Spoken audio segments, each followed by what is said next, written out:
Growing as an artist for the past 2 years have been a pretty interesting journey, to be honest. And to think that I used to assume it would take me a lot less time to get to this stage I am today is quite funny. Despite all the advice and lessons and tutorials, what really shapes your art is a lot of hard work and dedicating a good amount of time. I think that's the only advice we really need as an artist, to be honest. There is no shortcut to being good. There might be easier ways or whatnot, but the bottom line is the more you practice, the better you get. Easy. I've come across a couple of people talking about how they are on a 100 days drawing streak or doing a drawing everyday month challenge or drawing a 100 heads. I've never done none of that. Maybe that's why I'm still at this level I am right now. But I don't really draw every day. But with the amount of time I've dedicated to learning the craft, I can say I've grown a lot and I'm proud of my improvement. Even though sometimes I still draw some things and not like the way it turns out. I think it happens to everyone though, You know what? If you're an artist or you've been drawing, share your challenges or the things that motivate you to draw and how frequently you draw in the comment section. Moving on.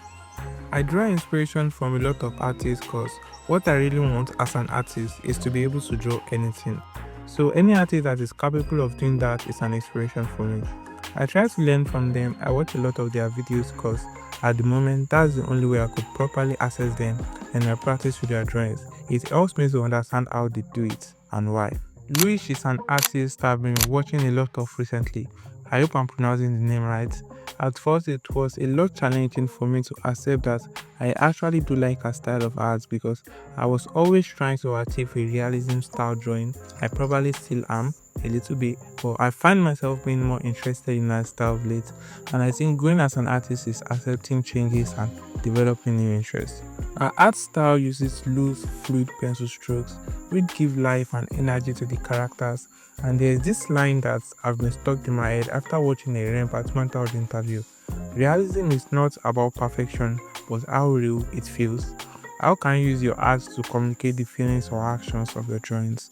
Rather than being overly clean or rigid, the sketchy lines suggest movement and personality, almost like the figures are in motion or mid-thoughts. That is beautiful. And also the proportions are a bit exaggerated, which is something I'm still struggling to get, but it makes the drawing more stylized and give it more motion. Loish blends anatomical understanding with soft, almost like cartoon-like rendering. It is a balance between realism and stylization that feels both approachable and technically strong. Okay, I think I'm saying so much at this point, bro, but it is very good.